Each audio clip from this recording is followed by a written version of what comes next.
BBD, our last segment is the brew of the night. A lot of candidates. Um, Interested to see where you go with yours because you've got some options.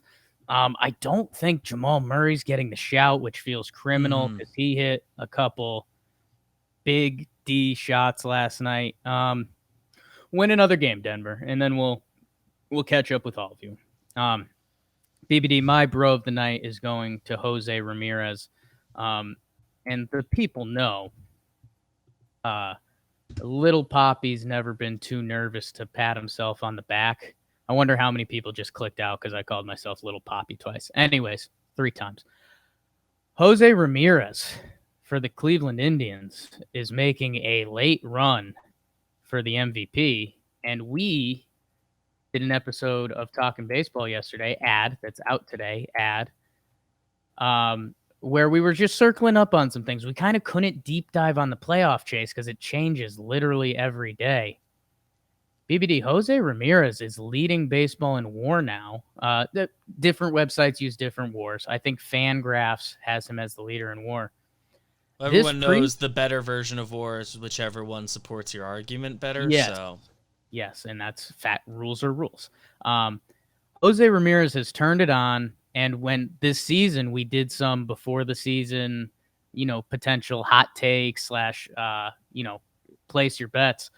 I was like, hey, throw plus 5,000 Jose Ramirez MVP. He gets hot in a hurry. And he has gotten hot in a hurry. He's got 10 steals, 16 home runs. The OPS is sneaking near 1 dot. And he's leading these Indians to something special. The Indians, they got nothing out of their outfield. Lindor's really having a down year for Frankie Lindor. Let me see if I can butter knife some stats for you real quick, BBD. I mean, sure, would have been nice to have this plan before.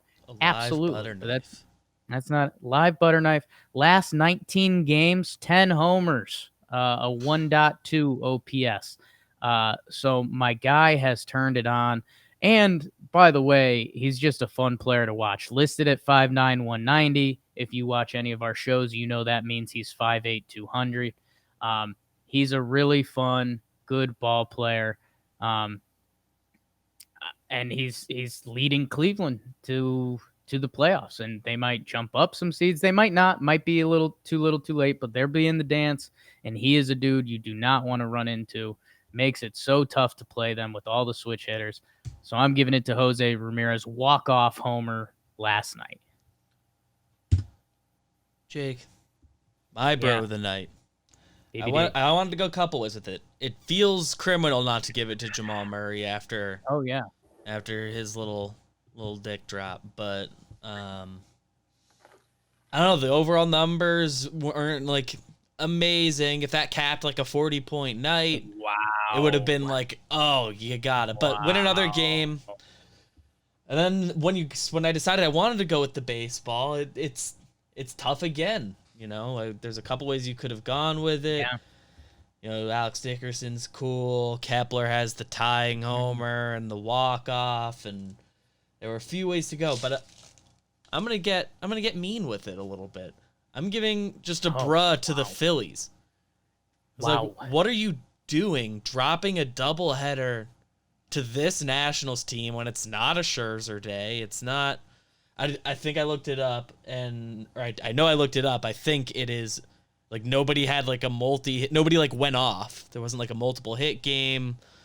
It wasn't like just a bunch of homers. They let the 32-year-old rookie beat them on the walk-off, and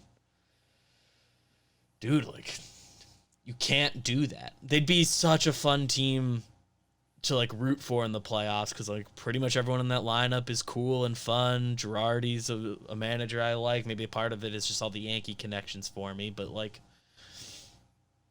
dude. Yeah, no, it's a big time, bruh.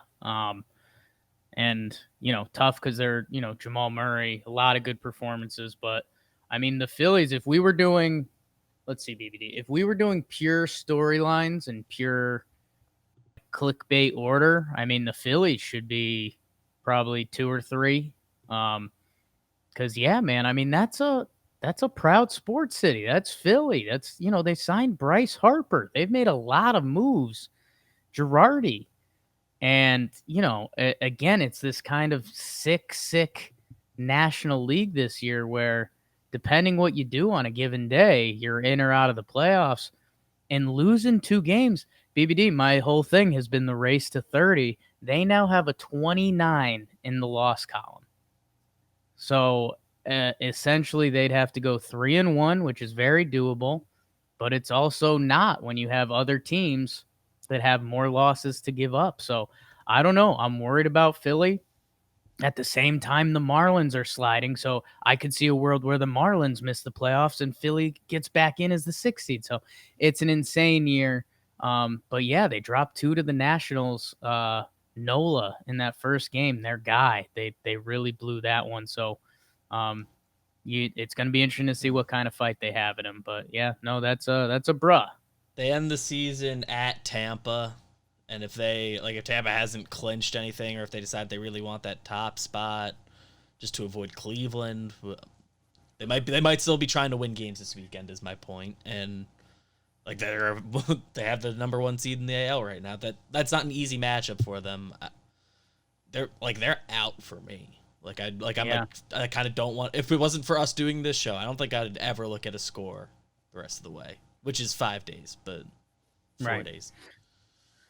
Man, exciting times in baseball company. I know we do have some sports folk that get a little lost in the baseball because to kind of track baseball, you got to get lost in it. But that's a lot of good stuff. A good bruh of the night, BBD. And to do it while the Marlins are sliding, is really bad. That's really bad. I just went on a thing earlier about not thinking the Marlins were going to make it, and it's like, no, the Phillies will outbad you, I guess. It's nuts, man. It really is. God, so many teams are going to be kicking themselves this year. Excited to see how it sorts out. And again, Phillies could finish strong, Marlins could shit the bed, and then Philly looks great for winning the 6th seed. But what does it really mean? So yeah, we'll keep you guys updated on that, obviously.